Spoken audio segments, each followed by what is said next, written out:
You will hear a woman being interviewed by a market researcher in a health club about her membership of the club. Listen carefully and answer questions 1 to 5. Oh, excuse me. I wonder if you'd have the time to take part in some market research. What's it about? About this club and your experiences and opinions about being a member. It'll take less than 5 minutes. Oh, OK then, as long as it's quick. Can I start by taking your name? It's Selina Thompson. Is that Thompson?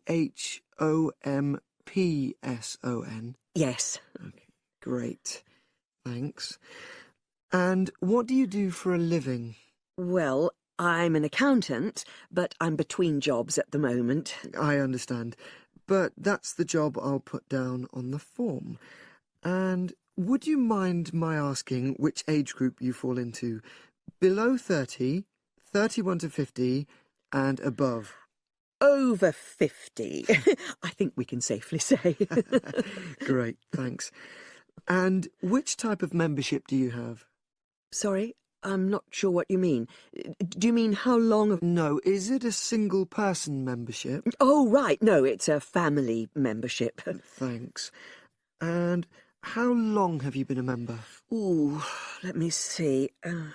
I was certainly here 5 years ago, and it was probably 2 to 3 years more than that.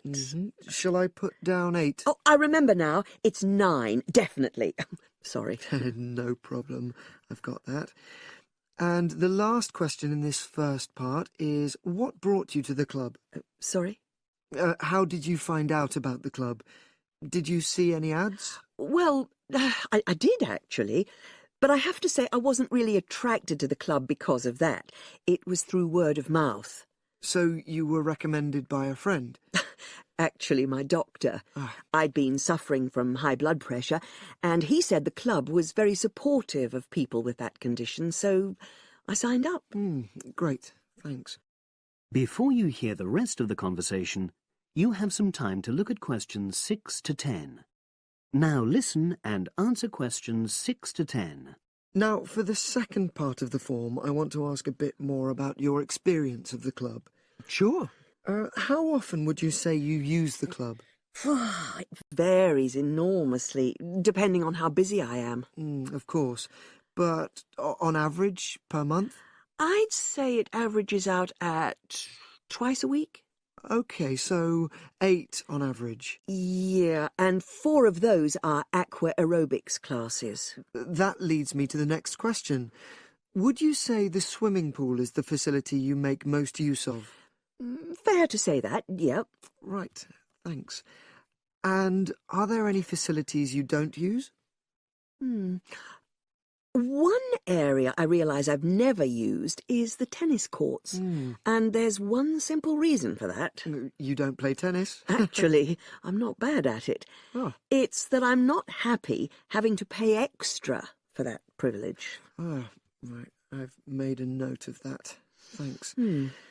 Now, in the last section, are there any suggestions or recommendations you have for improvements to the club? Only about health and fitness? Anything at all? Well, I'd like to see more social events. It isn't just a question of getting together for games or classes, but other things, you know. Yes, sure. And another thing that I was thinking, when I had my yoga class in the gym last night, we were all sweltering in the heat, was that I think they should put in, well, you know... air conditioning. That's exactly what I mean. The rooms are really light and well designed, but they do need proper installations. Sure. Well, I've made a note of that. Good. So, is there anything else you'd like to suggest? About quality of service, for example? Oh, everyone's very nice here. They couldn't be more friendly and helpful. Oh, but I tell you what, it's a shame the restaurant isn't open in the evening on Saturday, and Sunday as well, for that matter. So the club should... open it later on those days. OK. Well, thank you very much. That's all the questions I have. Now turn to section 2. You will hear a trainer giving a talk to people who want to learn outdoor survival skills. First, you have some time to look at questions 11 to 16. Now listen and answer questions 11 to 16. Good morning, everyone, and welcome to our outdoor survival program. As you know, this week you'll be learning some of the basic information and skills you need to look after yourself independently in the outdoors. These first 2 days will be based here in the classroom, and then we'll be taking a camping trip to put into practice some of the things you've learned. I'm going to start off with the topic of food. And to start with, I'll describe just 2 methods which we'll be putting into practice at our camp, and which make use of natural resources, the steam pit and the bamboo pot. I've got 2 posters here to make things clearer, and I'll start with the steam pit here. To make this, you'll need some dry sticks, some grass, some loose earth, and some stones. And for this week only, some matches. The first thing you do is to dig a shallow pit in the place you've chosen to do your cooking.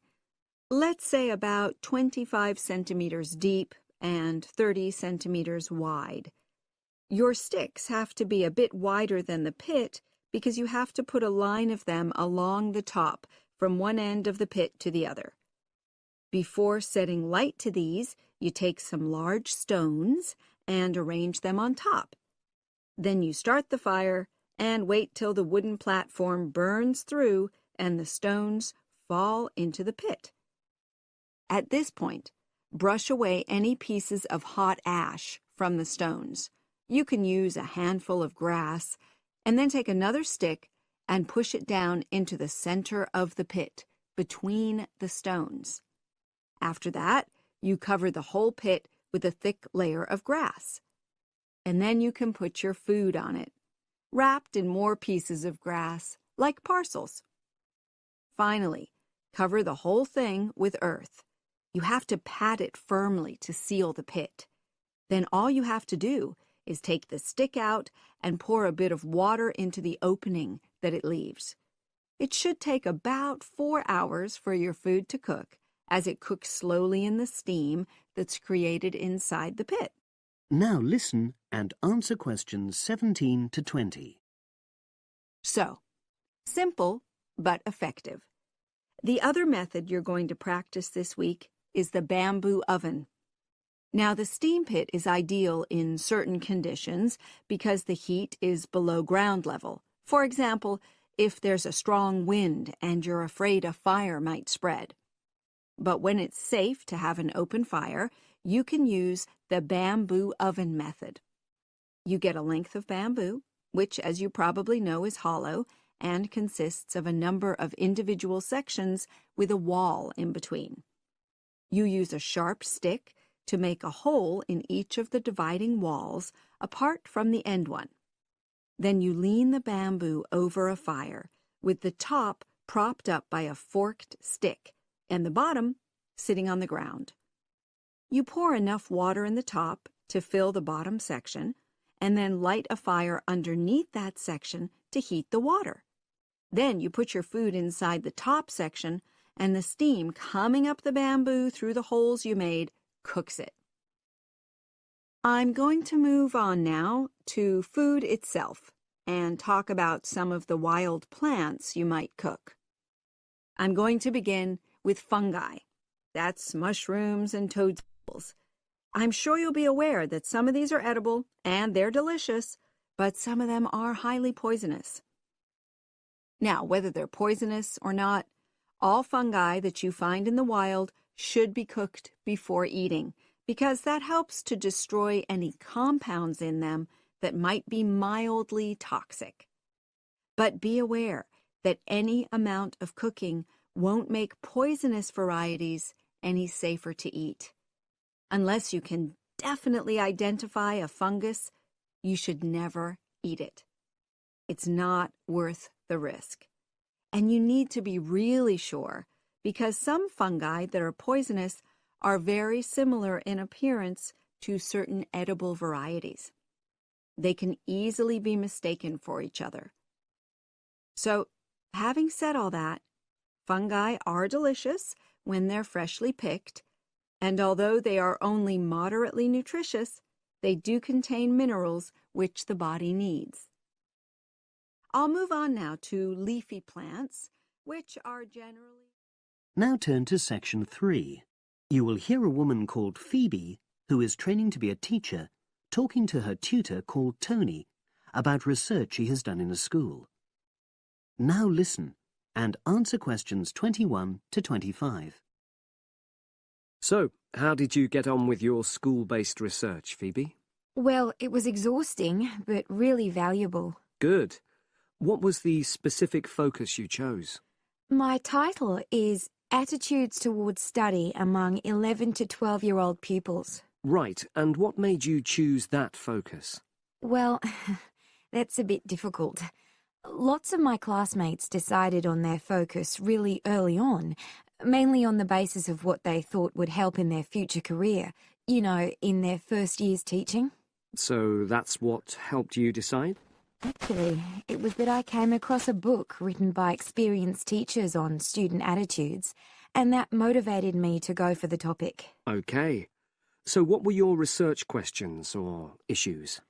Well, I wanted to look at the ways students responded to different teachers, particularly focusing on whether very strict teachers made teenagers less motivated. And from your research, did you find that was true?